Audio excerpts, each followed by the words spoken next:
Good morning. I'm Rosemary Altman. I'm the chairperson of the State Board of Education, and we're pleased that you're here with us today as we conduct the business of the State Board of Education. I would remind you to silence your cell phones if you haven't done so already. We are live streaming this meeting, so we welcome those who may be joining us through the live stream. Our Pledge of Allegiance today will be led by Mr. Jacobs and our invocation by Dr. McGehee. So we would ask that you stand with us, please. Pledge allegiance To the flag of the United States of America and to the republic for which it stands, one nation, under God, indivisible, with liberty and justice for all. Bow your heads, please. O Lord, our guide and protector, we pray that you would bless our meeting today as we hear and decide the policy operations of our schools and our state. We pray for your guidance as we find ourselves as state leaders in the moment of transition, asking blessings on our meeting today, celebrating our students, teachers, and leaders' past accomplishments with an eye on the future. We are thankful for our past accomplishments and hopeful for your guidance going forward. Thanking you so much for your blessings and our future considerations as we lead our state.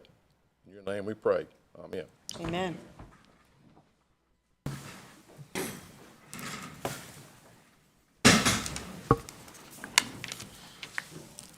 All right, our first item today is approval of the minutes of the May 26, 2022 board meeting. You've all received those. Do we have a motion related to this? So moved. Okay, do we have a second? Second. All right. Any questions or comments? All in favor? Aye. Any opposed? Okay, next item is to approve the agenda, today's agenda. Are there any additions or deletions to the agenda? Okay, hearing none. The consent agenda, do you have any items you'd like pulled out on the consent agenda? All right, then I will entertain a motion that we adopt the agenda as presented. So moved. Okay, Dr. Elam, do we have a second? Second. Dr. Barrett? Okay, all in favor? Aye. Any opposed? Okay, thank you. We will now move to the state superintendent for her report. Sure. Well, good morning to everybody. Glad to see everybody here today. I don't have as much of a report as I do just a big thank you. So I want to start by saying that. As this is my last board meeting. It's hard to even say those words, but this has been a joy. I mean, an absolute joy to have been here for 8.5 years and have led the state. But there's a lot of people I want to thank, and I'm going to start with our board members current and our board members past. Because you have been steadfast for 8.5 years to support the work of the agency, to support me, and you cannot do this job by yourself without the support of a board. And you've experienced that, and you've experienced that, and I think you've experienced that, and I know you've experienced that. So you know what it means to have a board that supports you through thick and thin, and that's the way it's going to be. Sometimes it's up, sometimes it's not. But that steadfastness and knowing that you had my back the entire time made this work a lot easier. I also want to thank my executive leadership team because you have, without a doubt, the finest group of professionals leading their respective works. And they are all nationally recognized leaders. They have been out, around the nation. Talking about our work, and so I feel very blessed because the thing about it is a team effort. There is no one way that one person gets this job done without a team, and the beauty of our team. I'll tell a real quick anecdote. When I first started here, I don't know what the issue was we were talking about and arguing about it internally, and I said what I had to say, and then I stopped, and there was just like crickets, like nobody said anything. So I said, well, if you don't agree with me, push back. And somebody said, well, Dr. Wright, you're the state superintendent. And I said, I know, I'm one person sitting at this table. So now, if you had seen that and you walked into any of our executive leadership team meetings now, it's a whole lot different. And, we're talking over each other and at each other. And, but the beauty of it is we come to a decision, a consensus decision at times and a unanimous decision at times. And then we walk out and we're steadfast on supporting those decisions. And that's a unique position to be in as a leader, to have that kind of support. And then I want to say something about the staff here at MDE. Because I think, and I've heard from people that knew MDE a long time ago and know MDE now, and the words I hear are, there's no comparison. The amount of talent that's in this building, in every aspect, every program area.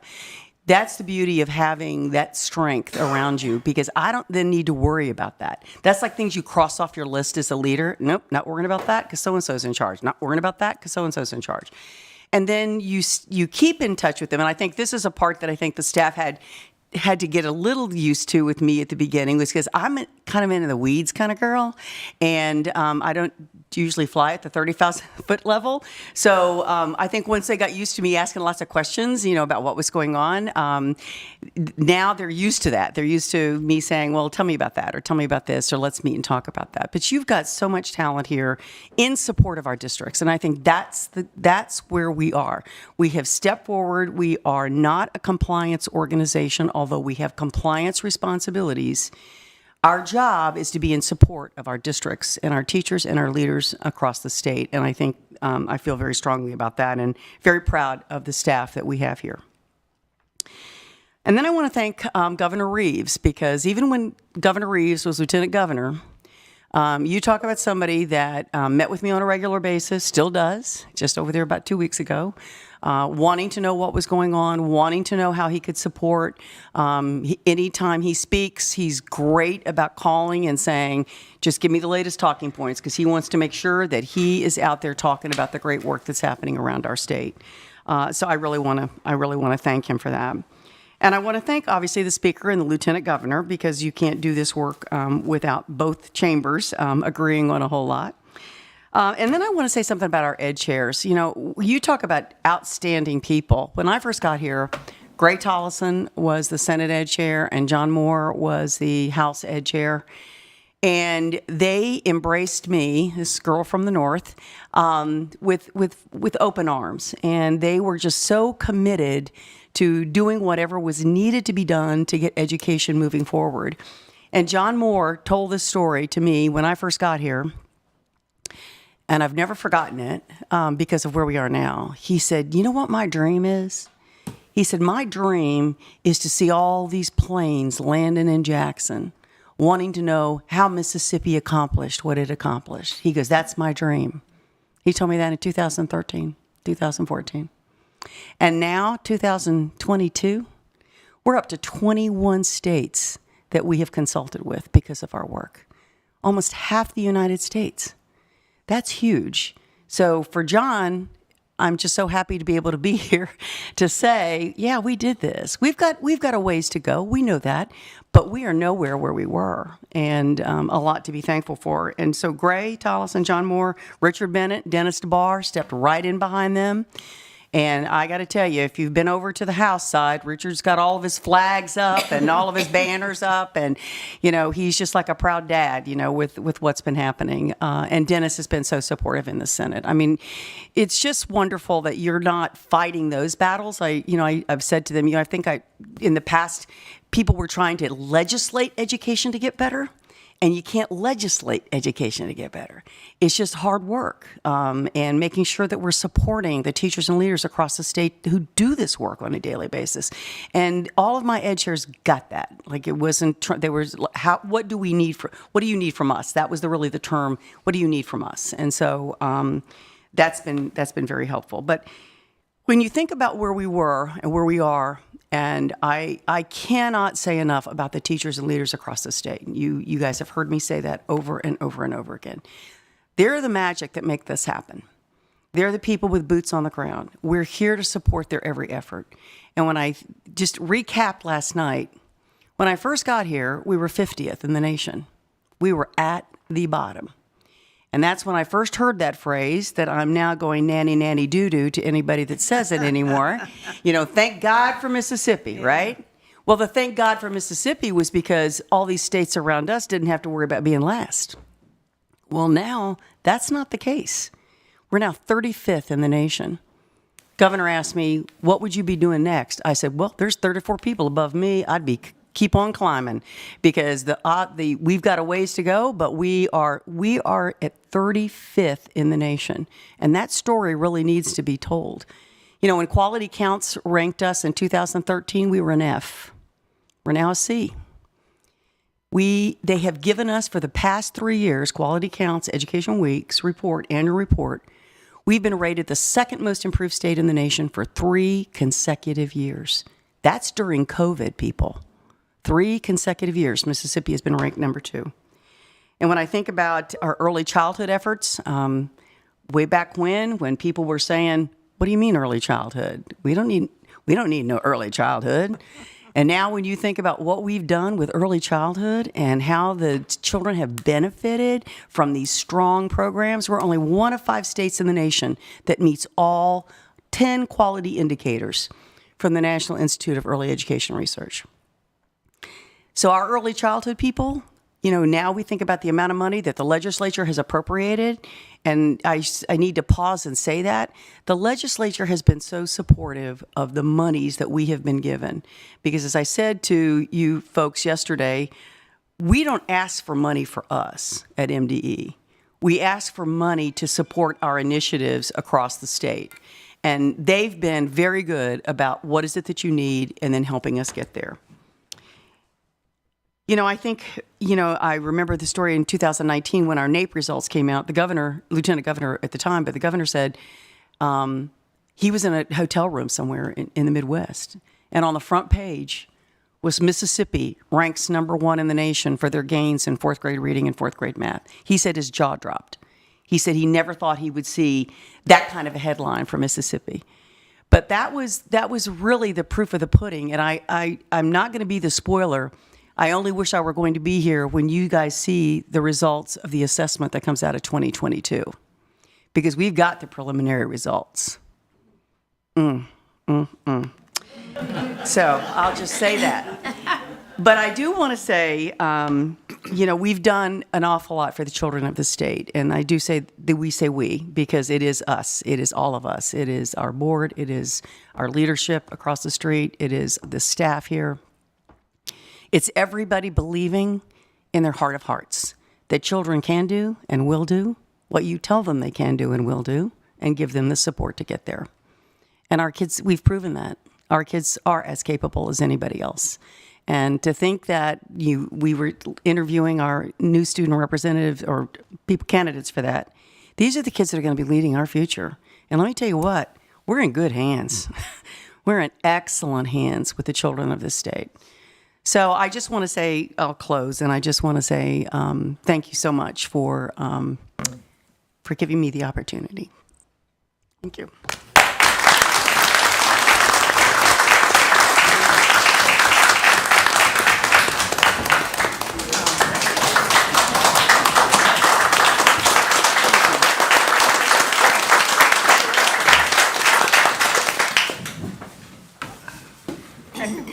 Well, thank you, Dr. Wright, for those, for a recap to some degree of all the work that's gone on. I told Dr. Wright when she came in this morning, she was just a bit too chipper. Dr. Wright and I came in actually at the same time, so it has been fun and so rewarding to watch what has gone on in this department. And I will reiterate her comments about the executive leadership team and the staff here. It's always good sport for those out there who don't know what goes on to be dismissive of large agencies and think there's just a large agency. But when you look inside this agency and the work that goes on and the commitment and the dedication that the employees here have to carrying out the mission, it is tiring. It is encouraging, and it's very inspirational because, you know, a lot of their efforts aren't seen for a while. You're building on all the time, and so we do thank them for that. She mentioned early childhood, and that's something that's all very special to us. But I went to Washington with Dr. Wright when she testified in front of the House Ed Commission up there. And I don't recall where this gentleman was from, but he began talking about early childhood and how there was no data that really supported the value of early childhood, and on and on. And I was sitting back behind and to the side of her, and I kind of wanted to stand up and say, what rock have you been under? What are you reading? She very kindly and nicely just dressed him down with her information and her statistics. I don't think he realized what had happened to him when it was over with. But I just sat there and thought, you've run up against a brick wall, because she is going to turn you inside out, because that is a belief of hers. But she has represented us so beautifully all across this country. And I've said this several times, people have heard me say it, but one of the members of the leadership team here said to me one day, she said, you know, it used to be that when we went to national meetings, we would go in and sit in the back, because we knew Mississippi was going to be the whipping boy, that they would say, well, you know, in Mississippi, they're at the bottom. She said, now we go in and they tell us to sit on the front row, because they want to know what we bring to the table and how we have done what we've done. And so I think that sums up what's happened here. And we need to be proud of that. We all realize that we have a long way to go, but at the same time, we should be very proud of the work that's done. And as she was talking, I was thinking about those struggling school districts we have out there, that what has happened with this agency across the state, you can just hone that down to a local school district and do the same thing, but you have to have the vision and the leadership and the willingness to make those hard decisions that she's had to make while she's been here. And of course, you need the support that she's had, but she has too been under a lot of scrutiny and fought a lot of battles, and has been able to continue her mission and the work, and we're just very grateful for that. My last month has been spent setting up meetings, I think. We have spent a lot of time with the department getting ready to advertise for a vendor to be a search firm to help us find a new superintendent. We have been busy yesterday, and I want to thank Dr. Bass and Dr. McGee and Mr. Jacobs for serving on a subcommittee and looking for our new student representative who will replace Amy Zhang. So we had interviews yesterday morning to interview those 4 students, and we chose Charlie Frugier from the Oxford School District as our representative next year. But any one of the 4 were just outstanding, and I'm telling you, it is so heartwarming to see what is being nurtured out there in those school districts. And they were articulate, they're smart, they're bright, they have a grasp on what's going on in their school, they're intimidating, you just name it. But, and it was not an easy choice. Catherine, Newman. From Ethel, which is a small school, was here. She represented her 1A school to the maximum, and she is the alternate, and she will be, all of these students will be on the student advisory committee. So we feel good about that, and it was fun to spend time with them. I do have a resolution here to read. Whereas the Mississippi State Board of Education appointed Dr. Carrie Wright, EDD, as the State Superintendent of Education in 2013, and whereas Dr. Wright has faithfully and effectively served in this role for more than 8 years, marking the longest tenure and most student gains of any state superintendent of education in Mississippi since the Education Reform Act of 1982. There's a lot in that statement. Whereas, under Dr. Wright's leadership, the state initiated and/or established successful education reforms that made Mississippi a national leader for improving student achievement, including but not limited to the Early Learning Collaborative Act of 2013, the first state-funded pre-K program, which earned the state recognition from the National Institute for Early Education Research as one of the only 5 states in the nation that meet all 10 quality standards for early childhood education. The Literacy-Based Promotion Act of 2013, which takes a comprehensive approach to building the capacity of teachers and school leaders to effectively teach reading and monitor student progress in kindergarten through grade 3. The Mississippi College and Career Readiness Standards and Aligned Assessments, which challenge students to meet and exceed higher academic standards. The Mississippi Statewide Accountability System, which enables schools and districts to earn letter grades from A through F based on how well they serve all students. The Mississippi Teacher Residency and Performance-Based Licensure Programs, which increase the number of qualified certified teachers through scholarships, mentorships, and training. The Mississippi Connects program, which provided every student in the state with a computer device to learn at school or at home, and includes enhanced internet connectivity, high-quality digital content, professional development for teachers and administrators, digital learning coaches, and the launch of telehealth teletherapy in schools starting in the 22-23 school year. And whereas Dr. Wright's leadership has resulted in historic academic gains in Mississippi, included but not limited to Mississippi's Quality Counts grade for K-12 education improving from an F to a C, C-, Mississippi's national ranking moving up from 50th to 35th, achieving the number 2 national ranking from Quality Counts for improvement in 2019, 2020, and 21, becoming number 1 in the nation for the largest score gains on the National Assessment of Educational Progress, improving 4th grade scores on NAEP from reading 1 grade level behind in 2013 to scoring higher in 2019 than the nation's public school average in mathematics and tying the nation in reading, ranking number 3 in the nation for NAEP 8th grade math gains and number 4 for 8th grade reading gains, nearly doubling advanced placement AP participation and achievement,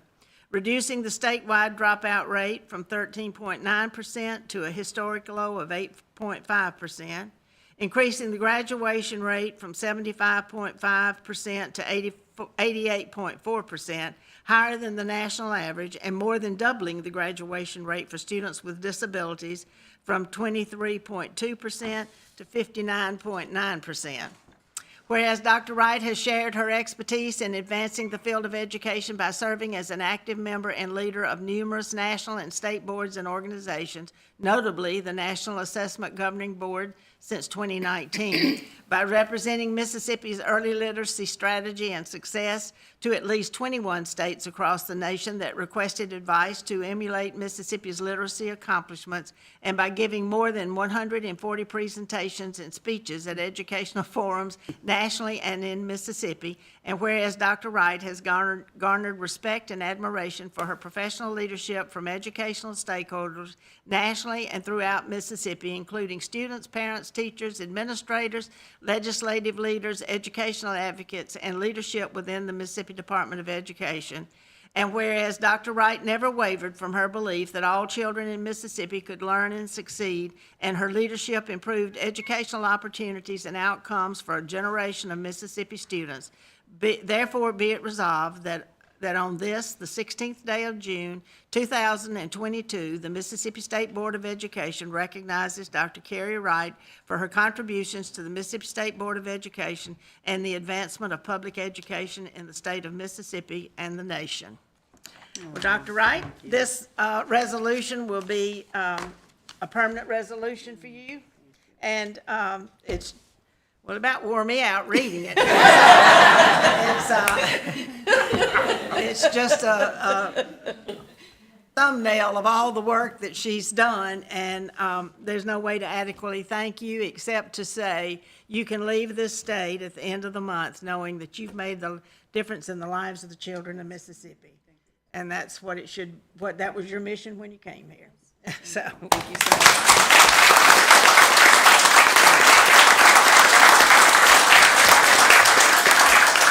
I see Dr. John Kelly has come in back there. Dr. Kelly, stand up, let us look at Asked you. her to say it. And do I see Burnell?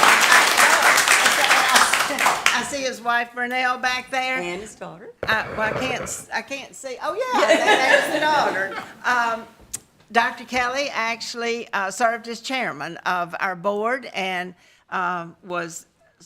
served as the chairman of the committee when Dr. Wright interviewed and did a great job. And he was just such a good, solid member of this board and had such insight and wisdom with his decisions. And so we're glad to see you. You look way too relaxed back there. That's what retirement feels like. Yeah. He has retired from about 3 different jobs. But I'm sure he's busy every day, so we're glad to have you with us. Okay, we have no subcommittee meetings this month, except I do want to publicly thank Sonia Amos and Donna Hales. I mentioned earlier about our student representatives. They're the ones who coordinate that program and send out all the applications. I think we had 34 we had this year?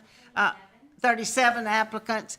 So they go through and make sure they're all qualified, make certain that they've met all the requirements. They do all the correspondence with the students, answer all their questions, and help set up all the appointments and the interviews. So we appreciate the work that they did in working with the subcommittee and bringing this to fruition.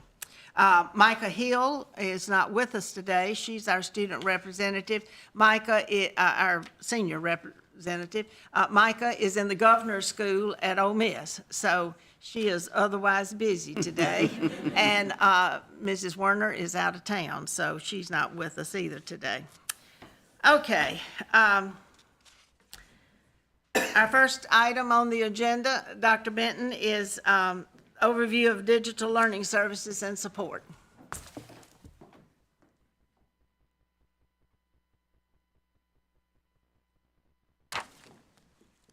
Good morning. Good morning. And this will be an information item. And Ms. Altman mentioned some of the components, but you're going to hear a little bit more about that as Ms. Melissa Banks and I share with you an update on our digital learning initiative. All right, I think we have it and are ready to go. This initiative squarely supports the vision and mission of our State Board of Education, which is to create that world-class educational system that gives students the knowledge and skills to be successful in college, the workforce, and then as a contributing member of Mississippi. It supports directly goals 1 and 2, as you see here, ensuring that our students are proficient and showing growth in all assessed areas, and again, that they graduate high school ready for college and career. The Mississippi Connects effort that Ms. Altman referred to in the resolution was launched in August of 2010, and thanks to the foresight and generosity and leadership of our state legislature, the board, and employees and staff here at MDE, the agency was able to get in the hands of boys and girls 320,000 devices, computers, in 3 months. That's pretty miraculous, isn't it? And getting the devices in the hands of students, that was just step 1. We knew right behind it, we had to shore that and support that with professional development. And that's what we did. With that, the Office of Digital Learning came into place in January of 2021. And the office has 3 prongs, 3 areas that they provide support in. As you see here on the slide, the first is professional development, the second, resource development, and the third is coaching. And you'll hear more about that. Actually, you probably hear a lot about the coaching effort. And Melissa Banks, I failed to introduce Melissa Banks, leads this work with digital learning. And we're so blessed to have her. But let's look at each of these components a little bit closer. First, with the professional development piece.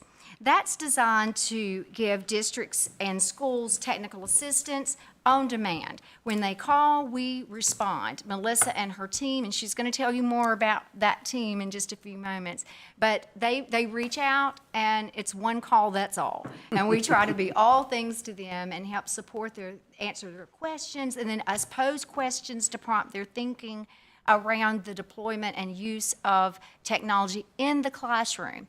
Our district instructional technologists across the state were part of a year-long professional learning community. So it's not just teachers, it's that district-level support staff that we keep engaged. And then we had a digital teacher academy, and almost 200 teachers from across our state were involved in learning more about digital learning best practices, focused on the 4 C's. So what are the 4 C's? Collaboration, creativity, communication, and critical thinking. And those are lifelong skills. I think we would all agree. So you see how that integration piece is woven through. It's not just about a device in your hand. It's how you use that device to really get outcomes for boys and girls that are tied to our standards. This summer, our teachers do what they do best. They dig in and learn and try to get better at their craft. And so we have online courses. We're developing their toolkit or their tool belt focused on, as you see here, digital citizenship, digital learning, instructional guide that you're going to hear more about in just a moment.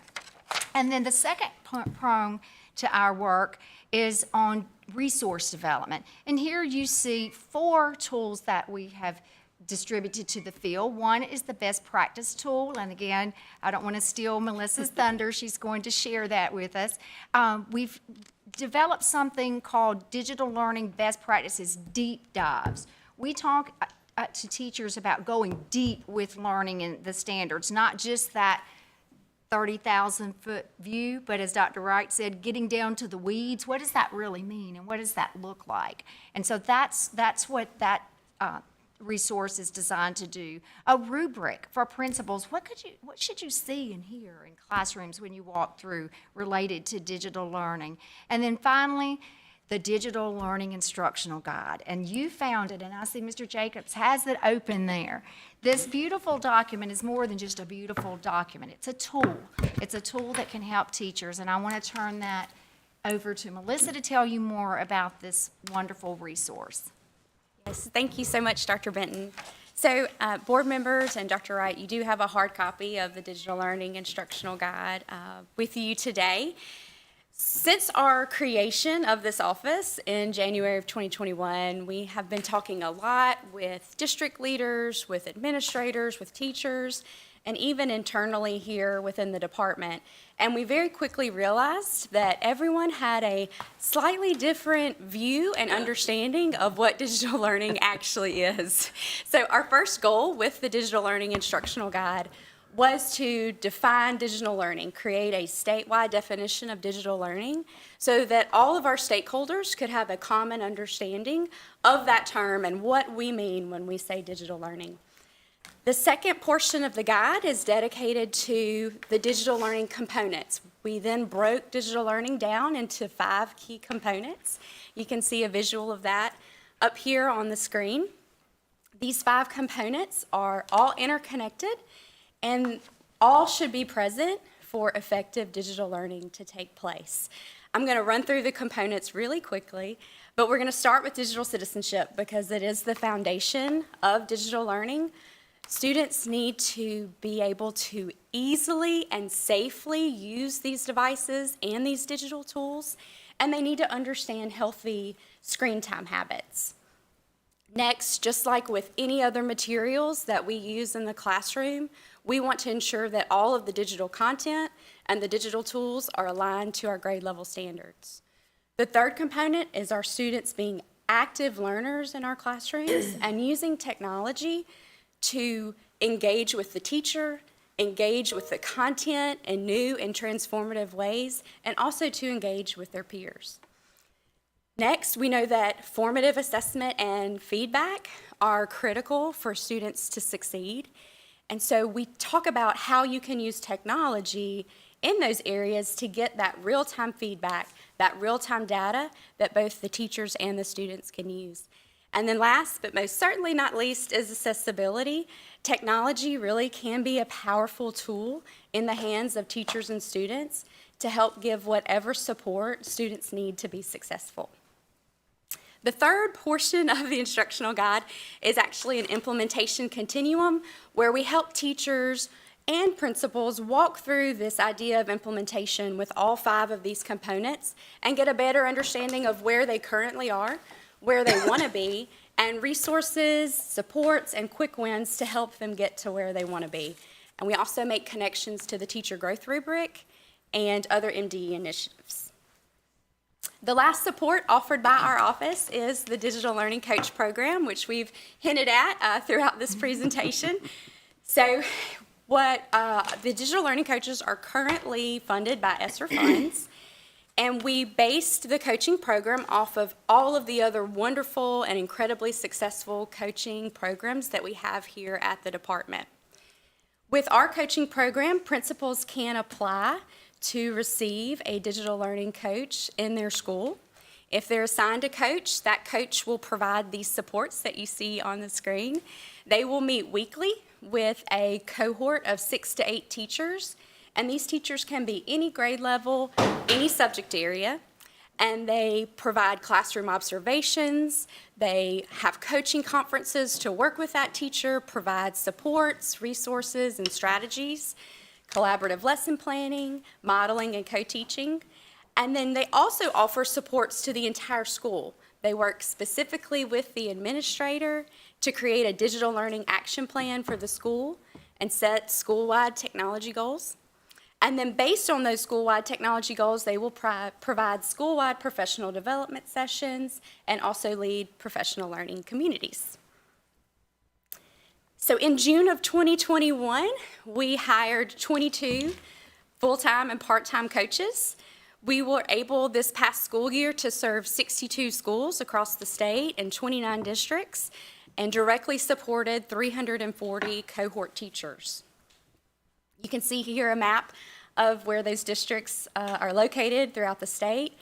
Of those 62 schools, 25 were elementary schools, 15 middle, 14 high schools, and then 4 were a combination of attendance centers and a CTE center. We were very excited for the upcoming school year to actually be able to expand our coaching team. So in July of 2022, we will have 25 coaches on staff. We received over 120 applications from schools across the state to receive a coach for the upcoming school year. We were able to place a coach in 70 of those schools, and that represents 42 districts across the state. And although our cohort teachers have not been selected yet, we estimate that we will be serving 488 teachers in the upcoming school year. You can see here, this is a map of our 23-24 school year district assignments. So you can see we have a really great spread throughout the state.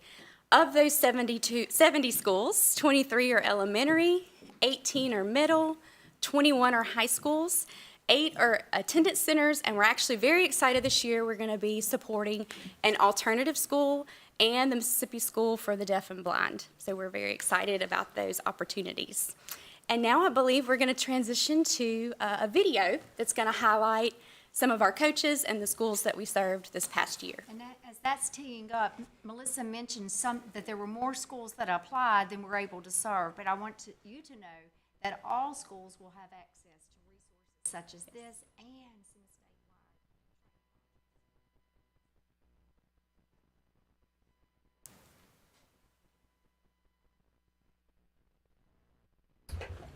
statewide. Writing papers away, we'll finish writing this afternoon. Joshua, get your seat, please. Go ahead and pull your device out and go ahead and log in.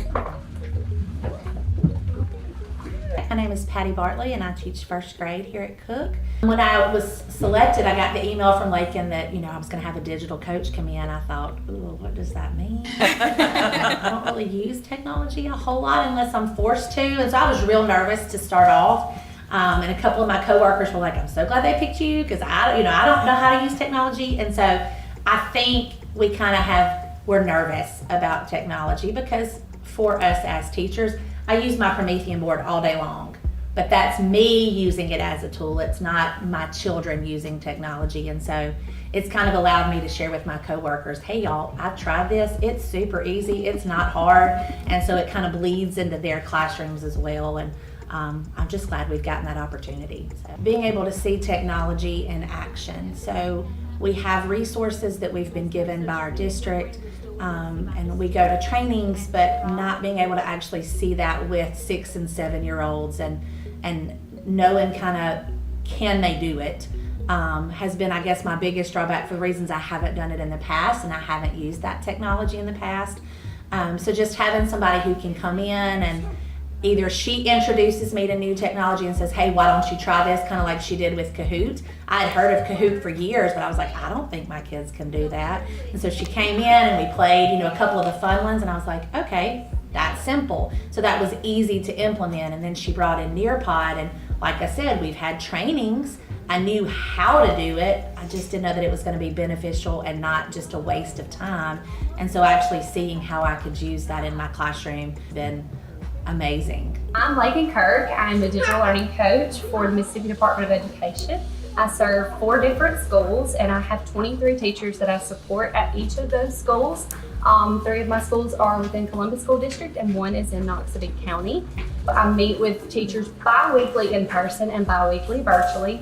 And some of the supports that I'm able to go in and offer them are modeling lessons to show them different tech tools to use with the one-to-one devices that they've been given for their students to use and learn. I also can go in and co-plan lessons and help give teachers the resources they may need. We have 9 digital best practices that we kind of are grounded on. The program for the digital learning coaches is very new, and it is just one of 9 programs that we actually offer for coaches that actually go into schools and support teachers. Giving these students devices, being one-to-one, it changes everything for the classroom for the better. We are able to engage students like never before. They love tech. I want to do this every day. I am Cherie Labatt, Superintendent of Columbus City Schools. And what the digital learning coaches did for our school, our students, and our administration is it gave us an opportunity to bring the world into the classroom.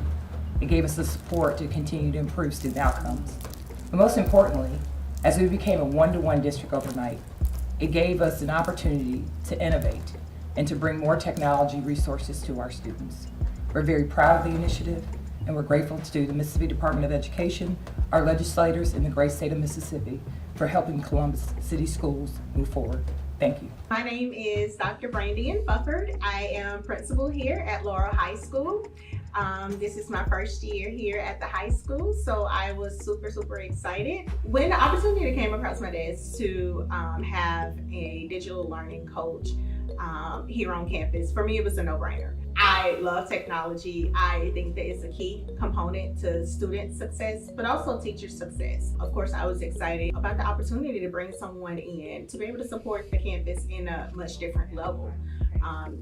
One of the things that we were really pushing this year, all of our students have Chromebooks. It's a 1-to-1 ratio. And so we were excited about that foundation, but then we wanted to also make certain that our teachers were just as technology savvy, but also comfortable with being able to support the students in their learning and with their devices. And that's where this program came into place and really supported us here. And so during those collaborations, teachers are at the Promethean board and they're teaching the lessons to their colleagues as if their colleagues are the students. So, because what we want is for teachers, when it's time to transfer that lesson to the classroom, we want our teachers to be comfortable in every level. And one of the best ways is that coaching, that peer coaching, that positive feedback, and just collaborating, being able to collaborate. What I like about her is whatever we do in here, she takes it back out to her ELA team. And she's able to show them and share it with them. That way, even though I'm just being able to help her, she coaches others, and that's how you get that sustainability. Ms. Hatton has come in and really gave me that confidence that I need to, it doesn't have to be something that's just totally, it has so many different parts to it. You could just start out with something simple and just grow from there in technology. Something that both you as a teacher and the kids can both enjoy. I think this year for us has been a foundation year. I think that we're off to a great start. Even looking at our data from the beginning of the year, we've seen major gains. And I know that that's because we have made a big shift in our instruction and what that looks like and the things that are key components to our instruction. I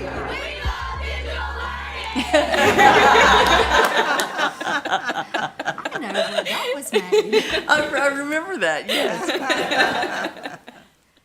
Well, that concludes our presentation, and I think it was really fitting that that was the last frame that you saw was Dr. Wright and surrounded by the digital coaches.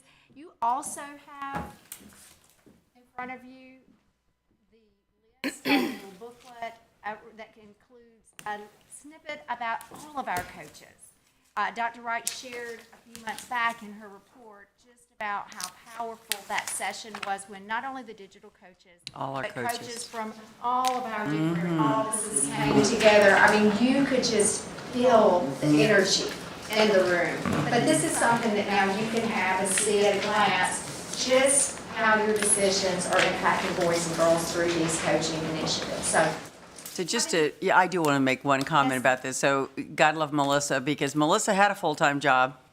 And then I said, Melissa, we need somebody to be in charge of these digital coaches. So she very willingly jumped right in and just took over and has just done an amazing job. So when you're looking at, none of this existed. I mean, this is the work of Melissa and her team and what they've done to be out helping the teachers across the state. Our coaching strategy in every area has just been fantastic, whether it's been literacy, special education, early childhood. So this fit right in with the same strategy that we've been using to build the capacity of our teachers.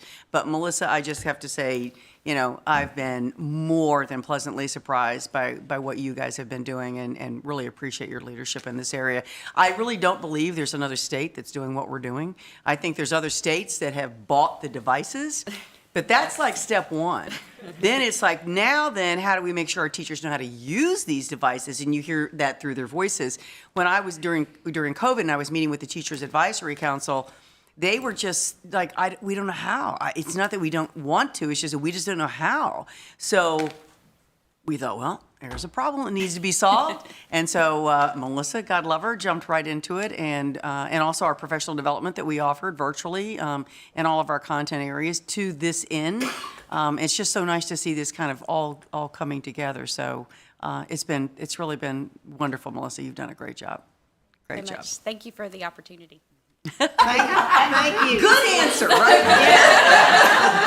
You know, I think I had, well, there were two thoughts. My first thought was, the students were very comfortable. It was the teachers who had to be taught, because the students know about those devices. You just have to make sure they're going in the right direction with them. The other thing is, I wonder if every state has completed their device program, because I know when we bought these, there were some that were saying, oh, well, you know, it's going to be 9 months, it's going to be whatever before we can do this. So just getting this project off the ground in the amount of time that it was done, it was just absolutely phenomenal. And those of us who had the opportunity to go to the warehouse and see the process and see them load those trucks to take computers to classes. I just thought, when I watched one roll down the street one day, I think it was going to the Gulf Coast actually, I thought, you know, this is just pretty phenomenal. And so it's been a wonderful program, and we appreciate all the effort that's gone into making it happen. Anybody have any questions or comments on this? I do. Oh, go ahead, Dr. Bass. I first of all, just kudos. This was amazing. I was a high school math teacher a long time.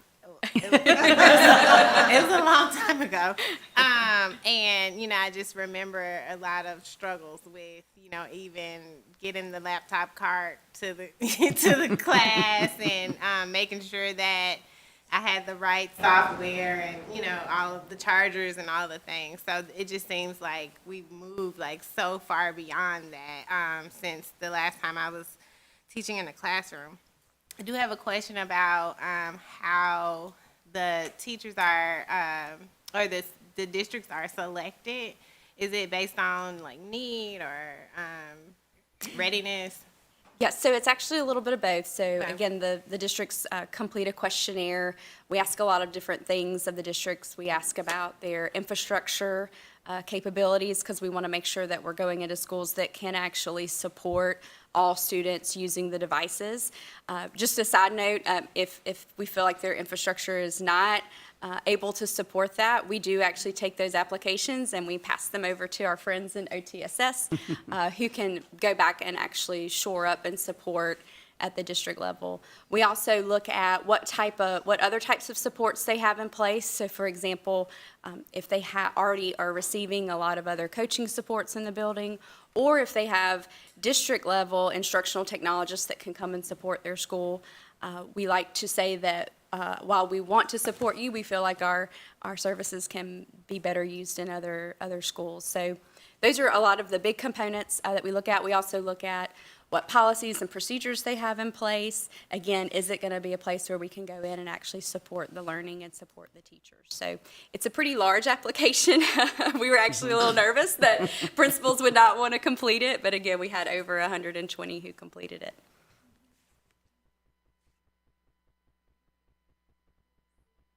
But Melissa is also leading our computer science elementary work. And this is a great model to build off on as we integrate with the computer science standards at the elementary level. So we're really excited about what can happen because of the success of this initiative. Okay, thank you very much. We'll look forward to hearing more from you all as this moves forward. Item 2 is an action item. This is approval of School of Innovation status for the Mississippi School for the Arts and Mississippi School for Math and Science. Okay. We're going to stick with the theme of innovation and great things as we pull up our next slide deck. We have 2 schools that we are bringing forward, your schools as a matter of fact, to recommend as schools of innovation. I'd like to take a moment to introduce our leaders from those schools who are with us today. So when I call your name, you'll stand for me, please. We have Dr. Suzanne Hirsch. Dr. Hirsch leads the Mississippi School for the Arts, and she's been there for 13 years and has extended extraordinary leadership there. And again, Mr. Jacobs nods. Thank you, sir. Thank you, Ms. Hirsch. We are joined by 2 gentlemen that are representing the Mississippi School for Mathematics and Science. You'll both stand. Let me tell a little bit about you. Dr. Donald Cook is our new executive director at the school, and something you'd like to know about him is he's coming home. It's full circle for him because he was actually part of the very first graduating class at the Mississippi School for Math and Science. So that's a pretty neat thing, right? And we're so glad that you're here. You started 2 weeks ago. And look at that smile. And then he is joined by Mr. Rick Smith. And Mr. Rick Smith has provided over 10 years of service to the Mississippi School for Mathematics and Science. And he has served in so many different capacities as the Director of Advancement, Student Services, and pretty much anything that he was asked, most recently serving as the interim executive director. And he's just done such an amazing job. But I did want to recognize both of them today, all 3 of them. Yep. So thank you for being here. And let me tell you a little bit about their schools. Definitely support our vision of the Board of Education to provide that world-class educational system for boys and girls across the state. And it also supports goals 2, there we go, goals 2 and goals 4. Because we want to make sure our teachers are well-trained. And in fact, something you may not know is our teachers at these schools also provide training to other teachers in districts. If they want specialized training in the arts or mathematics and science, they host those summer programs for other teachers across the state. But what's the status of our schools and districts of innovation right now? You've approved several items over the past few months, and our total count now, across the state, we have 10 districts of innovation identified. Currently, we have 1 school of innovation. We'll have 3 total after today, hopefully. We have 5 early college high school programs and 10 middle college high school programs, and one of those is right there in Mr. East Home District. So that's our current status, and what we bring forward to you today is the recommendation to add to that list really the trailblazing schools of innovation in our state, your schools, which are the Mississippi School for the Arts, and which we'll look at first. This school was established in 1999 by the legislature, and it's the state's only residential high school for 11th and 12th grade students, specializing, as you see in the first bullet, in intensive art training in dance, literary art, media art, theater, visual art, and vocal music. They serve approximately 100 students per year. The average ACT score there, you see, 23.1. Generally, the top 3 in the state. For many consecutive years, we've seen that. Most recently, in terms of their art, they had 5 congressional art winners, and one of their students has a piece that will be displayed at the U.S. Capitol for this entire year. That's extraordinary. 100% graduation rate, and all of their faculty holding advanced degrees. And let me punctuate one piece there. Those test scores for MSA and MSMS, they go back to their home schools. So that's a really important piece I want to punctuate there with you. A little bit more about the School for the Arts. This year alone, they had over 18 guest artists, not just from Mississippi, but across the nation, who come in either face-to-face or virtually and plug into our students. So they're able to have experiences that they could not have any other way. The students there earn dual credit partnership with Copiah Lincoln Community College. There is a really strong partnership also with the local school district there, where students are able to get the traditional high school courses completed there at the Brookhaven campus. Our students and our faculty receive every year numerous national and state awards in various art competitions. The school is accredited by Cognia. Some of you may know that as its former title, Advanced Ed, or even SACS before that. And then we're really proud of that last bullet. They have been recognized as an exemplary art school for the arts. You see 2022 through 2027, that's a 5-year award, and guess what? This is not the first time they've received that award. They also had it 5 years before. So that's just really some amazing things I'd like to share about the School for the Arts. And I could go on, but I would like to shift now to the School for Mathematics and Science. This school was our first school of innovation. Established in 1987, and it became the 4th, Mississippi became the 4th state in the nation to create a residential high school that was focused on mathematics and science.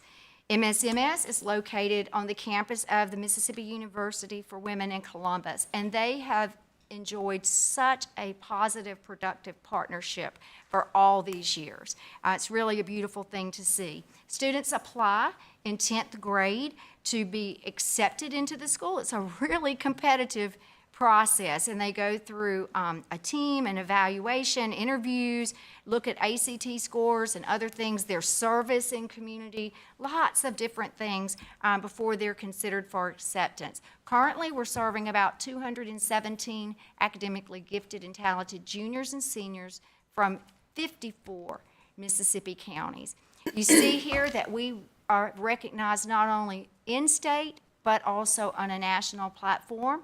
U.S. News and World Report has named MSMS as Mississippi's top-performing high school for the past 2 years, and Niche has recognized MSMS as one of the nation's top public high schools. And let me tell you something about that. It's not just the students because of the student outcomes, but they have also recognized the school for the performance of the teachers, for their qualifications and expertise. This one will have meaning to you, the first bullet. Your board representative, our student representative, Amy Zhang, she was one of 9 Mississippi students selected as a semifinalist for the 2022 U.S. Presidential Scholars Program. What an accomplishment that was. And just the 100 students that graduated a few weeks ago, over $7 million in scholarships, 13 National Merit finalists, 40% of those students had 30-plus ACT composite score, 6 Mississippi Star students, and again, all those scores, they go back to the home campus. And again, as you can see, I could go on and on about both of these schools, but our request is that these 2 schools, Mississippi's first schools of innovation, be added to our list of existing schools of innovation. Okay, thank you. Any questions or comments on this? I need a motion that we approve these 2 schools as schools of innovation. Motion. Mr. Jacobs and Dr. McGehee, all in favor? Aye. Any opposed? I will say, since we have representatives here, 2 or 3 years ago, I had the opportunity to attend graduation at MSMS. And to watch those kids go across the stage and to hear all the scholarships they had gotten, and they were going to college. Almost every one of them had a scholarship to go to school somewhere. And they were going all across the nation to school, from service academies to the University of Las Vegas to learn gaming and create gaming. And actually, the speaker sitting next to me said he's going to be the rich one. And so it was so heartwarming because they had come from all over across the state. Many had come from small schools. And so it was really heartwarming to see the value of MSMS, and the same thing with School for the Arts for students who have that ability and who need that extra help that they get there to be able to be successful. So we thank y'all for what you're doing for our kids in Mississippi. So and thank you all for your efforts. Why don't you mention the amount of scholarships these students get? I will let Dr. Hirsch tell us that. This year, we had 43 graduates from MSA, and they had $3.7 million in scholarships. It was 81% reporting into the database where they have to provide the documentation to us. And what's That's your annual wonderful. budget? And what's your annual budget? You're helping us with that. They need more money. She has done a yeoman's Yes, she job in has. getting the organization going. We spent a good bit of time working with, on a plan, and she has really done a great job in getting everything together for that school that needed to be done and bring it into compliance. So we appreciate that. Have another leader of one of your schools here today, and I want to make sure everyone knows him, Dr. Jeremy Stinson. He's leading our Mississippi schools for the deaf and blind. And you'll hear more and see him more in the upcoming days. But you're fortunate because all three. All three of them. Yes, exactly right. We'll count Mr. Smith's on too. Yeah. But they're all here today, and we are truly appreciative of the support this board gives to each of these leaders and the teachers and boys and girls there. So thank you.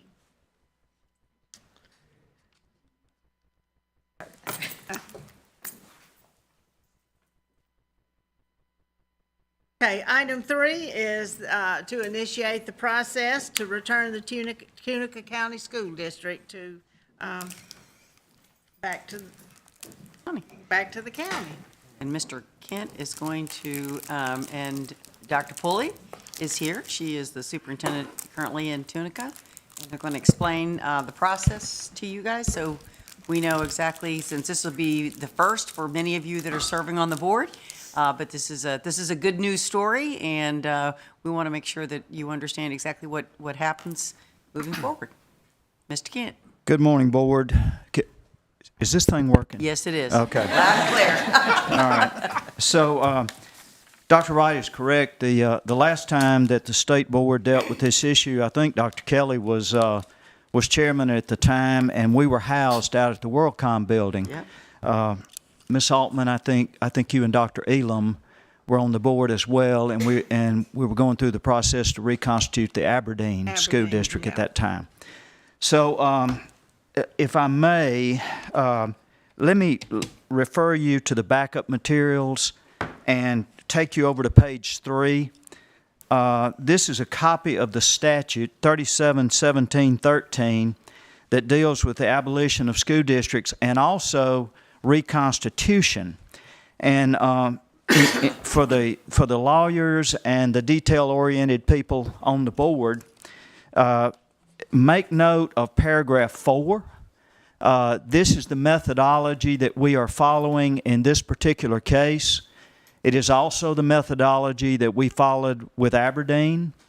It is both paragraph 3 and paragraph 4 deal with reconstitution of a district, but paragraph 4 is more prescriptive and deliberate in the process, and I think gives a district the best opportunity to have a good start, if I can describe it that way.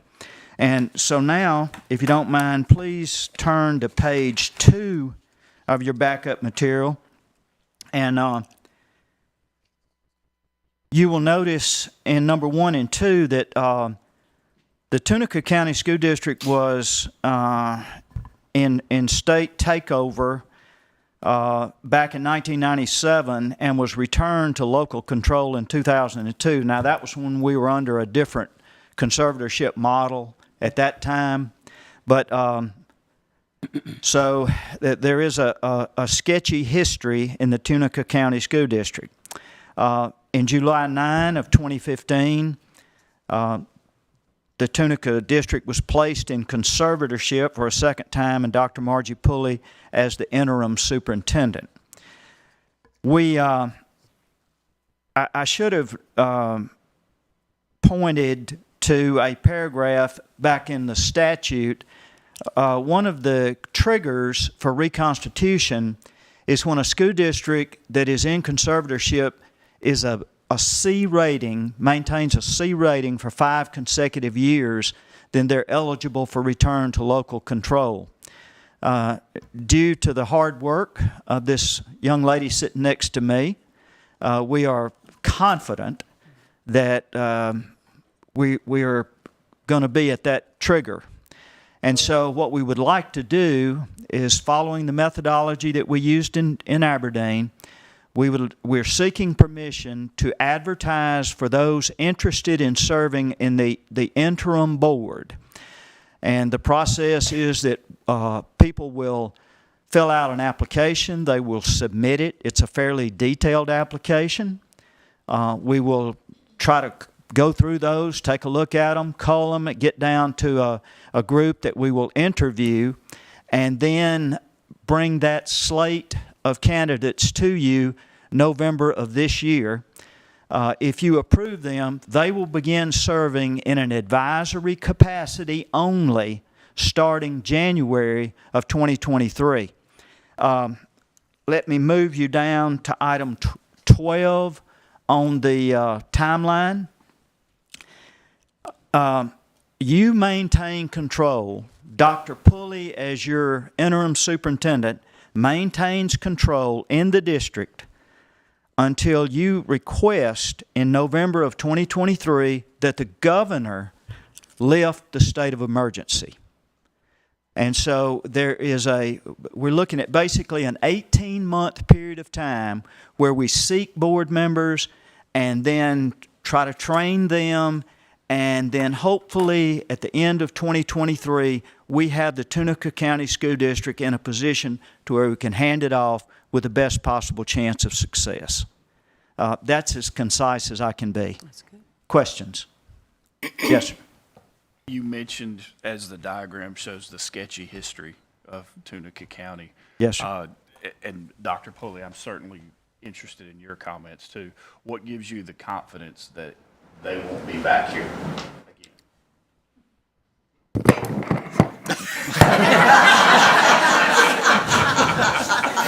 Sorry in advance. I want to get that as close to her as I possibly can. We have worked extremely hard it's been 7 years. And hopefully we have put the protocols in place and that they understand how important it is to place students first. And if the emphasis is always on the students, I think we can be okay. We have to place students first, and that's first and foremost. Mr. Miller, I'll tell you that if they follow the Pulley model and keep going, Yeah. with her reputation, it'll be great. But they got to follow the Pulley model to make it happen. And I should have said this beforehand, and I apologize. I have kept up with the reports. My main concern is I don't want the good work that you have done over the past years undone in a short period of time. That's my concern. I have a comment. Just full transparency. I'm from Tunica County. I was there as a student in 1997 when the takeover happened. Till 2000 when I transferred to another district. So I'm very familiar with the context. My parents still live there. And I'm happy to see Tunica at this place to where they can come from under conservatorship. I think that there's a lot of amazing things happening in the county. I also think that the process that is laid out, I'm excited to see that unfold, and I think that that's a good process. I think the success is going to depend on the leadership in that district, and I look forward to like having a lot of thoughtfulness put into that application process and really seeking out folks who can put the students first. Any other questions? Well, while we have you both at the table, Dr. Pulley is the standard for someone who goes into a district and makes those hard decisions and puts, as she says, protocols in place. We always use her as the example of how to do it. And Tunica County, and use Tunica County as to what can be done if you are putting children first. And so I want to publicly thank you. I know you fought a lot of battles, and you have stayed the course, and we thank you for that. And we know you'll do that over the next months as we try to get this district back in local control. And Mr. Kent, I said the other day, Mr. Kent had hair and was all dark when he started this job. Some, not much. But he, he's the one that has to go in and wrangle with local opinions and traditions and those kinds of things, trying to get everybody lined up and headed in the same direction. And oftentimes it's very difficult when you have to take over a school district, and it's not what this board or anybody likes to do, but sometimes it is the thing that's necessary to make sure that children have their best opportunity. So we appreciate what you do. We don't always say that enough because you're often out in the districts trying to make sure that things are getting done. But we do thank both of you for what you've done in Tunica County and look forward to hopefully a successful turnover and that they will continue. Dr. Pulley has brought this district from an F, a flat F, a serious F, to a C. And there are variances in Fs, if you don't know that. And so we do thank you for that, though. Any other questions or comments? Yeah, absolutely.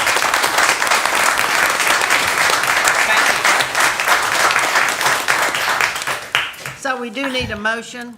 So moved, Madam Chairman. Okay. Is there a second? Okay, Dr. Elam, second. All in favor? Aye. Any opposed? Okay, thank you all. Okay, item 4. Contracts. Dr. Gavin is going to take us through contracts.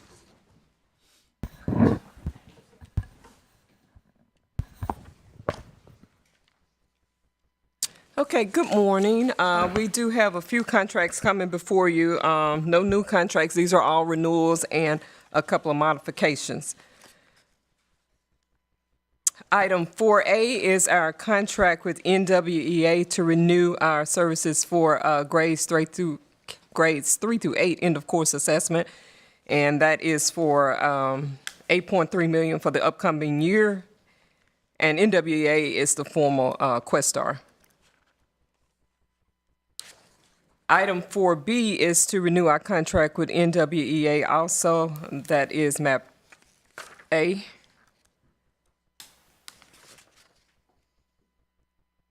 Item 4C is to modify a contract with EMS LNINQ, and that is that's our vendor that actually houses our MCAPS, our grants management system, where we house all of our grants. And that is a no-cost modification. That is just to increase the contract for an additional year. Item 4D is to renew our contract with GuideSoft, and this particular contract is for 2 positions that actually support OTSS in the school districts.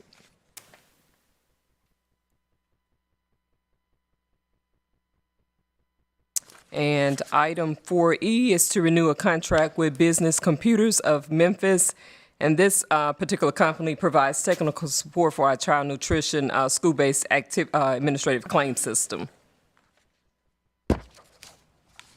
And our last contract, we're seeking a modification with Hub Information Technologies. And this particular vendor provides technical support to our ELM system, which is our teacher licensure system. And this will probably be the last year that we have this contract. As we're continuing to upgrade our teacher licensure system, we will have a different vendor for this service. Any questions on these?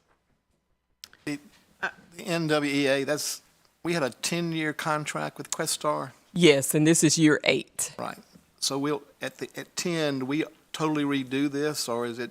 We'll have to go back out and completely procure all those services. Correct. Okay. Yeah. Thank you very much. Mm-hmm. Okay, under the Office of Chief Operations, do we have a motion for item 4A, B, C, D, E, and F? So moved. We have a second? Second. All in favor? Aye. Aye. Okay. Any opposed? Okay. All right, now, Dr. Gavin, if you would take us through item 5, this is grants. Certainly. We have 5 grants that we're bringing forth to the board for approval today. Item 5A is to award grants to 41 EIRs for the next 5 years. Grant item 5B is to award, as we know it as MCOPS, we have $570,000 that we're seeking to award to districts. Today we have, I think we have 57 officers that will be funded through this, and we will come back for a second round. I believe we have probably $2 million, so this is just the first round. So we will be coming back to secure the other grants. And then item 5C is a grant to the Mississippi School Boards Association to conduct training for our local school boards. Okay. Questions on this? If not, then I'll entertain a motion that we approve items 5A, B, and C. So moved.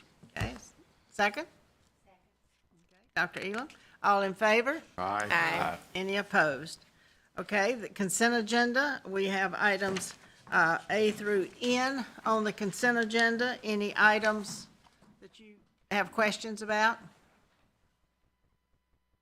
Hearing none, I'll entertain a motion that we approve the consent agenda items A through N.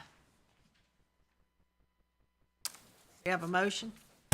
So moved. Okay, all in favor? Aye. Any opposed? Thank you. Before we go into considering executive session, I do have a couple of more recognitions. Today is the last meeting for Pete Smith and Washington Cole. Washington is going to Noxubee County as the superintendent of the Noxubee County Schools. He's been up there for a while already, making big changes and tremendous strides in Noxubee County, and we are going to miss Washington and his sense of humor and his smile and the support that he's given us. And then Pete Smith has been head of communications for the department. Pete is the best at sending you iMessages that say, "Shut up."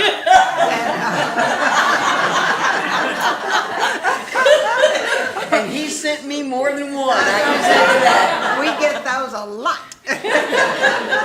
But Pete has been the liaison with, between the department and the legislature, and he has done a wonderful job in communicating the department's needs to the legislature and bringing back the position of the legislature to the department. So we're going to miss both of those guys. And they both are heading, well, Washington will be around a little because he'll have a lot of things he needs to do. But Pete is going to work in another capacity. And so we hopefully will see him around too. But we appreciate what you all have done and are doing for the people out there. And we look forward to seeing you. But we didn't want to overlook the fact that they won't be here.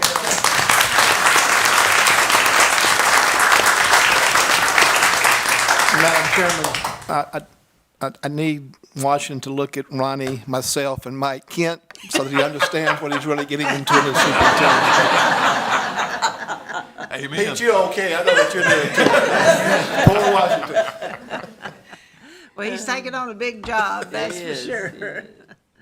Okay, I will entertain a motion that we consider entering executive session. I move the board consider making a closed determination for the need to go into executive session. We have a second to that motion? Second. Okay, all in favor? Aye. Any opposed? If we would, who do we need? Just the executive leadership team.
In accordance with Mississippi Code annotated section 2541-7, 4A and K, the Mississippi State Board of Education has unanimously voted to go into executive session to discuss discrete personnel matters related to the approval of appointments to certain positions within the Achievement School District, Mississippi Schools for the Arts, Mississippi Schools for the Deaf and Blind, as well as the state superintendent search process for the Department of Education.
Don't school them until we get on the call Monday, so.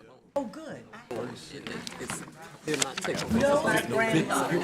Close to. Okay. Thank you. He's really It's just, but anyway, just sit back. I want to save this paper so I can. They usually are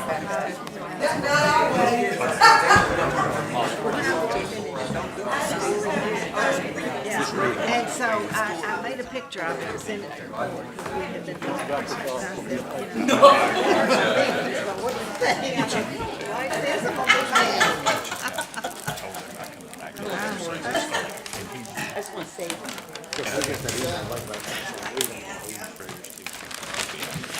All right, during the executive session, the board approved the appointment of Dr. Earl Watkins as superintendent of the Achievement School District. We approved contracts for Mississippi School of the Arts and for the schools for the deaf and blind, and discussed some stakeholder results. So we welcome Dr. Watkins to the Achievement School District and look forward to working with him. We also, it was announced that we've already mentioned that Pete Smith is leaving us and Holly Spivey is going to come to work for the department as communications person. So we look forward to working with Holly and know that she'll do a great job. Holly has been in the governor's office up until this point, so she certainly knows all the players and knows how to work with them, so we look forward to that.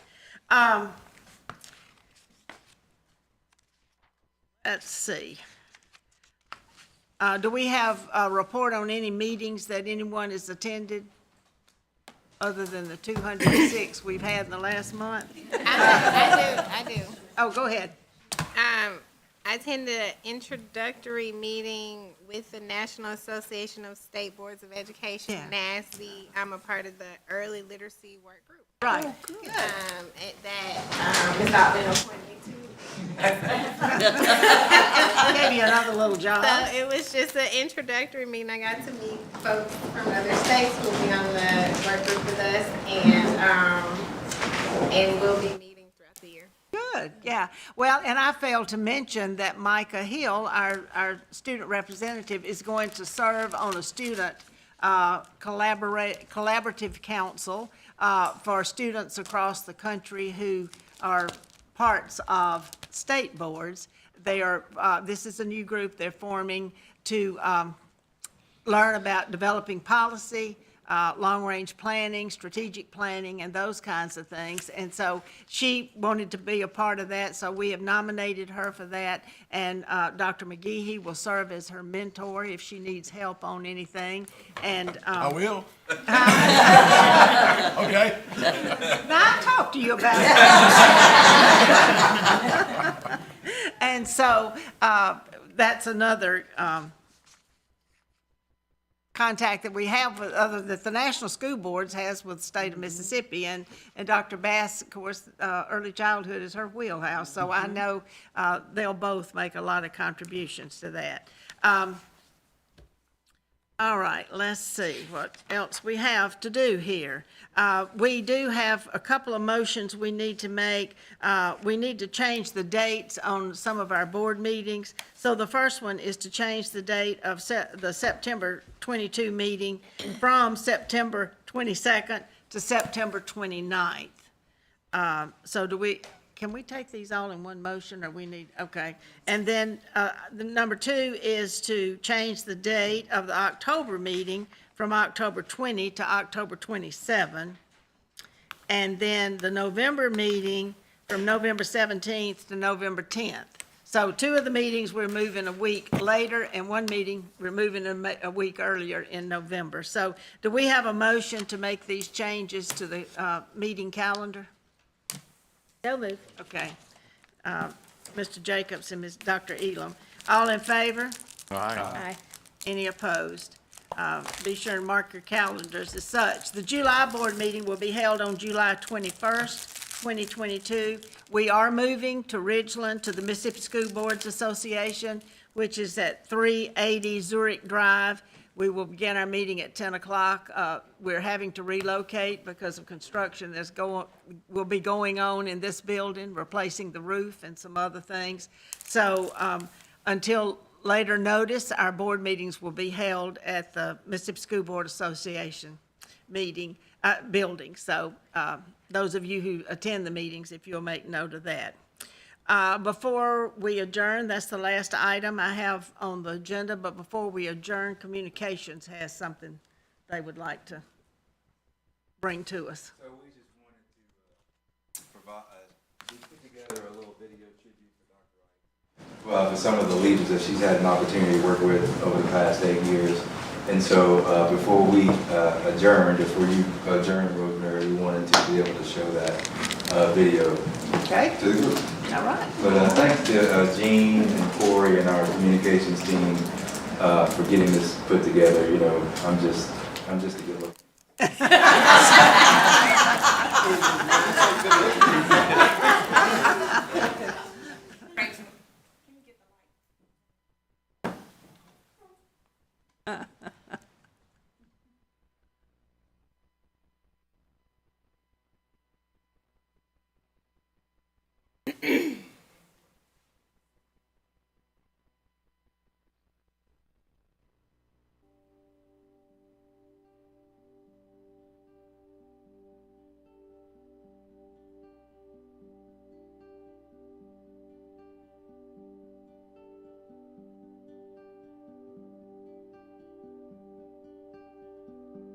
Good morning, Dr. Carrie Wright. Good morning, members of the board. I want y'all to look over there. I know Carrie Wright is smiling this morning. She knows this is her last board meeting. But the real reason she's smiling is because when she had her first board meeting and where the state of Mississippi is today, that's what the real smile is about. We're in a lot better place today than we were when Carrie Wright came in as state superintendent years ago. We travel around to conferences throughout the United States, and Mississippi was pretty much a joke. They laughed. We were always last, and they always said, thank God for Mississippi, we're not last.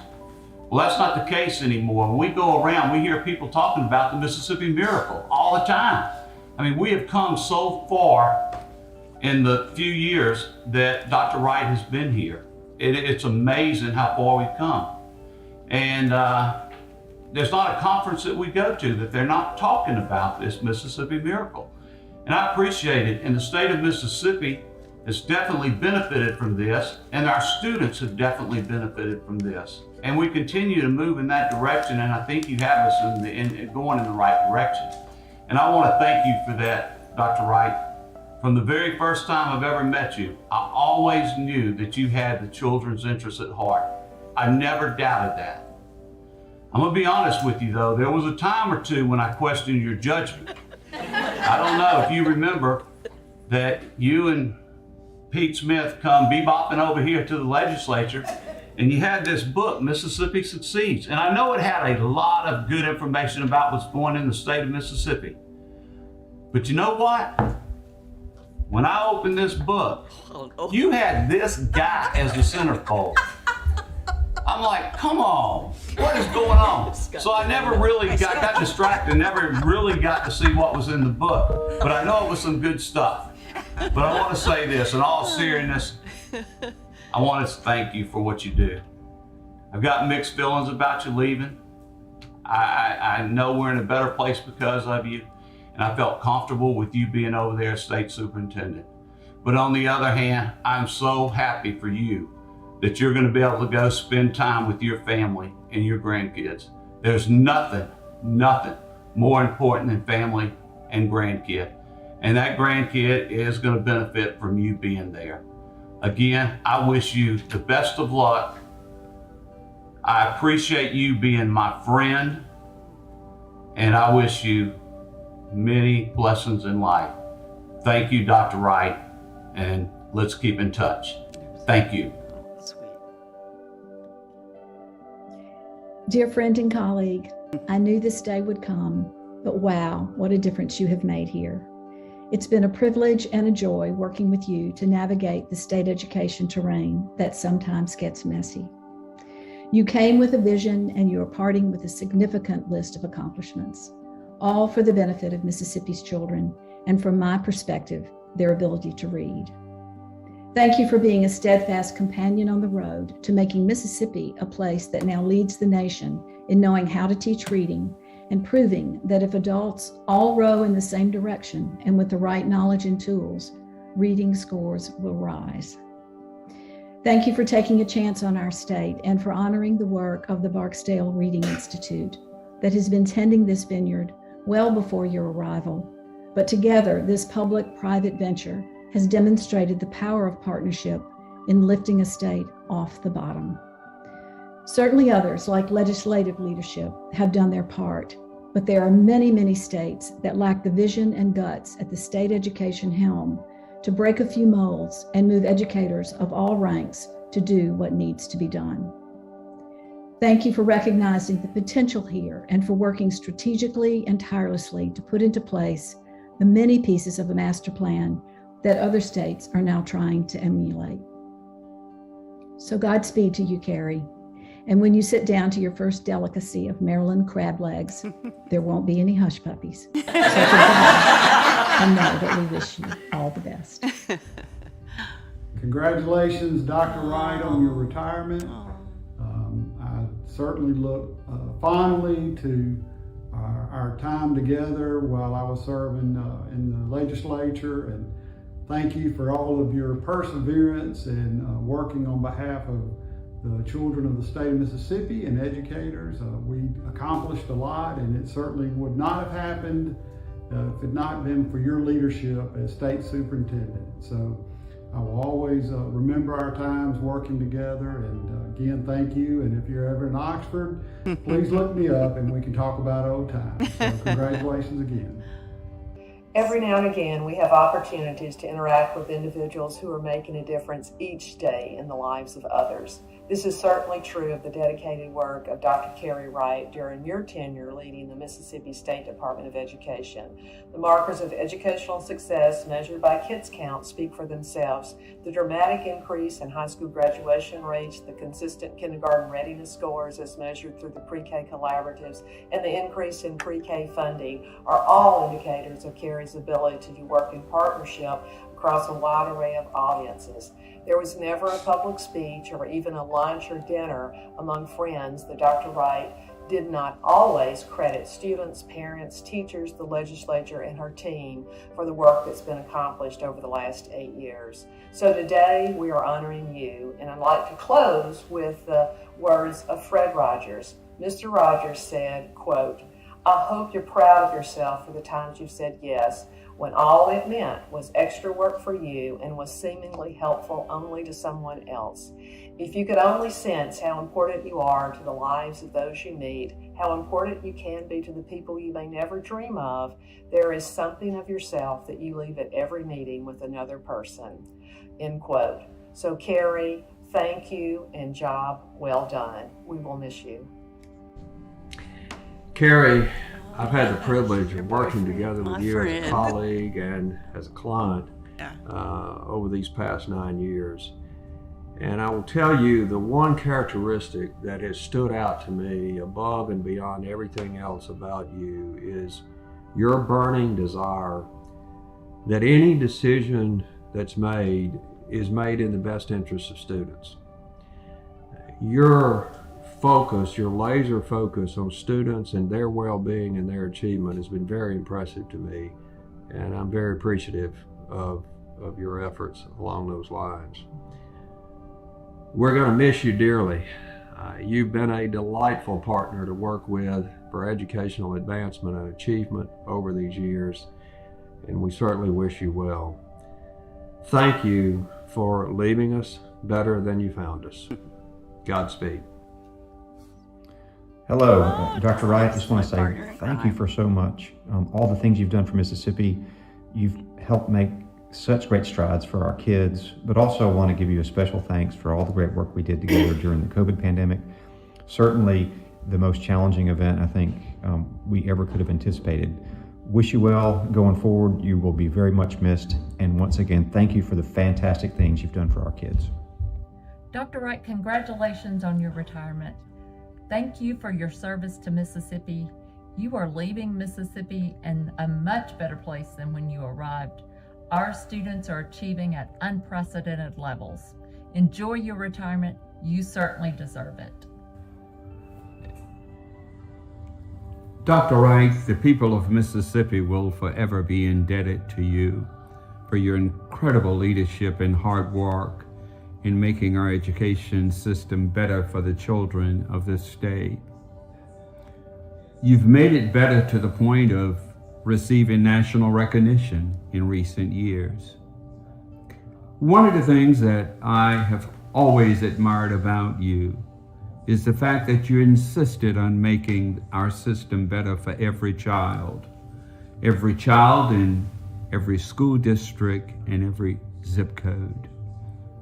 I recall hearing you testify before a Congressional Education Committee in 2017. When you finished, Congresswoman Virginia Foxx called the reform work in our state the Mississippi Miracle. And many of us who've had the pleasure of working with you certainly agreed. There are many that self-identify as advocates for one cause or another, and they go about telling you how toxic the river is.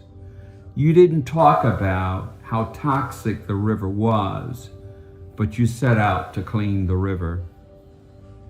When our state first started to receive national recognition for our improvements in education, my biggest fear is that we would lose you to another state. Little did I know it would be your first grandchild who would take your way.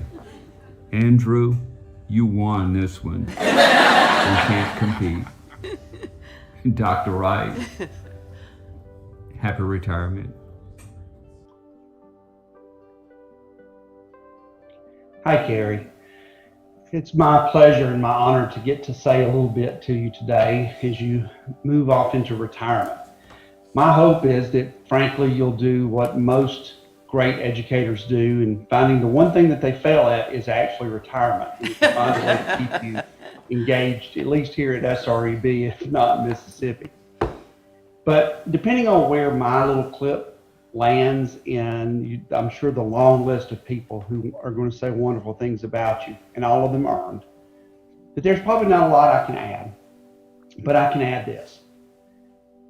I want to say thank you for being my friend and for counting me as one. I'm so honored that I got to work with you at CCSSO and at SREB, but at the end of the day, the thing that I'm most proud of is that I got to be your friend. I got to have your counsel. I got to have your wisdom. But we also got to have some laughs. We got to sit around and enjoy one another's company. And I got to really learn from a person that I can honestly say has more vision, more passion, and more drive to make the world a better place through our students than you. You are just an incredible, incredible lady. So good luck as you go into retirement. I am going to continue to find ways that maybe we can keep you involved here, but most of all, I'm going to make sure we don't lose touch. Thank you, my dear, dear friend, and congratulations. Hey, Superintendent Wright, congratulations. I can't believe you're retiring, but I wish you every good thing you deserve in retirement. It's been an honor and a privilege to work with you these past few years. There's so much I admire and respect about you. Incredibly smart and wise. Everybody who works with you really learns from you and appreciates your wisdom, your strong intellectual curiosity, how you lean into tough conversations and you always see a way through.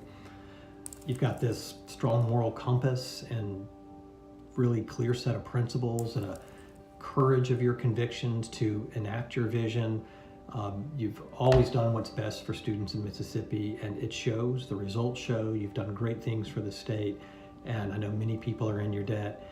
And beyond all that, you're just a really pleasant and warm and kind and generous person to be around, and everybody enjoys working with you and just enjoys spending time with you. So again, congratulations on your retirement. I hope that we have an opportunity to connect again in the future, and I wish you every good thing. Carrie, I've told you before, but say it again publicly and to anybody that wants to hear, you did a fabulous job as Mississippi Superintendent of Education, and I, like thousands and thousands and thousands of Mississippians, hate to see you retire. But we understand the importance of family and the fact that your family meant so much to you that your children and grandchildren you'll mean that much to them. I've enjoyed very much serving on the NAGBY board with you. You've done a great job. You've been a source of information that's made a difference in the work that we've done. I hope you won't quit doing that. But I am glad I got a chance to say to you personally and to say publicly what a super job you did as state superintendent. The improvement of our school children's scores, their learning, at least up till COVID, was nothing short of phenomenal. We set records for Mississippi, and everybody in our state will be thankful to you for a long, long time. We'll miss you. Hello, Dr. Wright. What an honor it is to say a special thank you for everything that you've done on behalf of students, teachers, and school districts across our great state. Throughout the entirety of your impressive career, you played a vital role in the remarkable gains made by our students and our schools. Your passion for education is clear, and I am glad that you chose to share it right here in Mississippi. Your leadership has been invaluable to our educational system. I'm proud to have had the opportunity to work alongside you to better prepare our state and its students for the future. What you've accomplished has been truly outstanding. Mississippi now has the highest high school graduation rate and the lowest dropout rate in our state's history. We're ranking in the top of the nation for our NAEP gains. We've seen major jumps in the number of districts increasing their ratings, and advanced placement courses and test results have seen significant growth. I have no doubt that these gains would not have been possible without the direct role you played in stewarding each of them. This improvement of our education system will have a generational impact. We have only just begun to see the positive results of the reforms that have been made. It's safe to say that your legacy will live on in Mississippi for years to come. Thank you for a job well done and for being an incredible advocate for education in our state. And congratulations on a well-deserved retirement. And on behalf of all Mississippians, thank you and God bless. Greetings, Dr. Wright. It gives me a great pleasure to be speaking with you.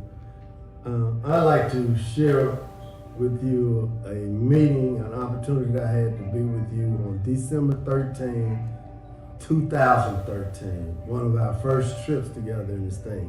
We were headed to Tupelo, Mississippi to do a regional superintendent's meeting and to have a meeting with the Tupelo Daily Journal.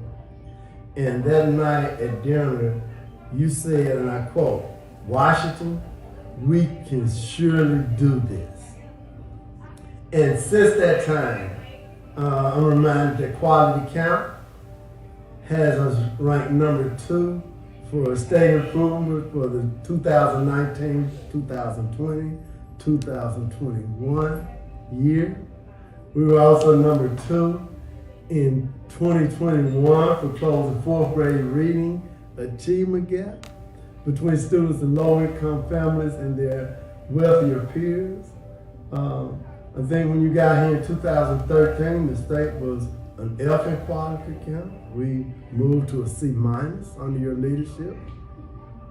We were ranked 50th in 2013, and we moved to 35, a national ranking.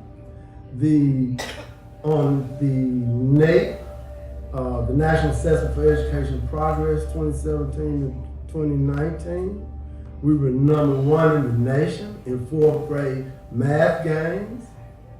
We were #1 in 4th grade reading games. We were #3 for 8th grade math games, and we were #4 for 8th grade reading games. We were the only state with significant gains in 3 of the 4 tested subjects. Not only that, the National Institute for Early Educational Research, under your leadership, has us as one of only 5 states meeting all 10 quality standards for early childhood education. We didn't stop there under your leadership, Doug. Graduation rate rose from 75.5% in 2014 to 88.4% in 2022, higher than the national average. And then our rate for students with disabilities more than doubled from 23.2% to 59.9%. So with that said, I think I now understand what you meant when you said we can so do this, because I believe it is true that we have done whatever this is, and we want to thank you for that. So on behalf of the staff at the Mississippi Department of Education, on behalf of the superintendents across this state, and on behalf of all of your chiefs, we want to say thank you for a job well done. We love you. We wish you nothing but success. And once again, we have certainly done this. Congratulations, Dr. Wright, Mom, Cece. Seems like just yesterday, Megan and I were fighting over who was going to be in the front seat on the way to school. I was blessed enough to have you as my elementary school principal for all those years. I used to brag about how you were the principal. And now today, I'm still bragging about you, how wonderful you are as an educator, mother, and role model. We are so proud of you, Mom, and we can't wait to have you back. We have plenty of hugs, kisses, and steamed crabs waiting. Way to go, Mom. Love you. Hi, Mom. This is your oldest and, of course, your favorite daughter. I'm so happy that you're finally coming home. You have done such a wonderful job in Mississippi and everywhere before. Andrew's excited you're coming home. Jenny, Jonathan, and Chris are excited you're coming home. Have I mentioned that we're excited that you're coming home? Congratulations. We'll see you soon. I love you very much.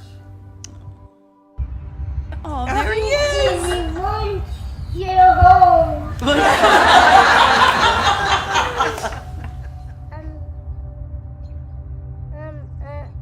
Elephant. An elephant, Yes. yeah. Do you like to eat Cece's mashed potatoes?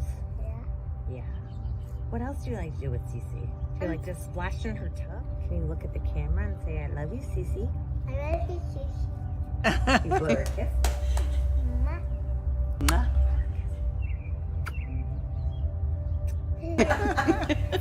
Oh, he's gonna do bunches of them.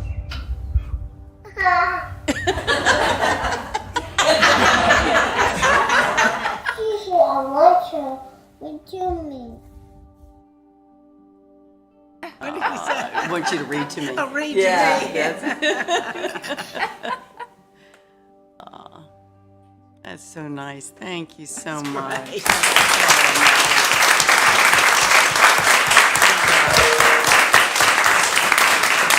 Thank you, guys. That was so nice. It's a great So- job. It took a lot of effort to It put sure all did. that Thank together. you so much. That was we wonderful. Thank you for that. And I tell you, And a surprise, because I had no idea. That's been kept under wraps. That's been kept under wraps. I think the word retirement is just, I'm not sure what adjective to use for it, but if you all think she's going to truly retire, you heard lots of nuance in there, but we hope we'll keep you here. We hope. So I suspect we'll be hearing more of her work, other than it will be that she can go home at night and be close to her family. So we thank you, and that was a great ending to our meeting. So we have no other business. We'll entertain a motion to adjourn. If we don't adjourn, does she have to? Just stay? stay. I'm not making that motion. continuance. Keep on, so somebody does need to make a motion, or we don't have to do that.